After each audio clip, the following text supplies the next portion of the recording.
நேற்று காலை யாழ்ப்பாணத்தில் உள்ள எனது வதிவிட இல்லத்துக்கு முன்னால் 4 மோட்டார் சைக்கிள்களில் ஒரு மோட்டார் சைக்கிளில் 3 பேரும் ஏனைய 3 மோட்டார் சைக்கிள் 2 பேர் வீதமாகவும்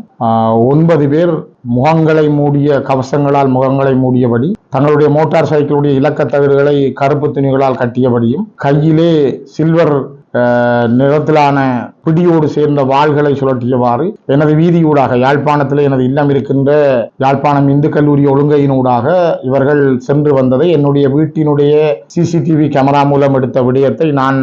வெளிப்படுத்தி இருக்கின்றேன். யாழ்ப்பாணத்தினுடைய சிவில் நடவடிக்கையும் யாழ்ப்பாணத்திலே போலீசார் மற்றும் இராணுவத்தினர் கடற்படை விமானப்படையினுடைய செயல்பாடுகளும் எவ்வாறு இருக்கிறது என்பதற்கு இது ஒரு சின்ன உதாரணம்.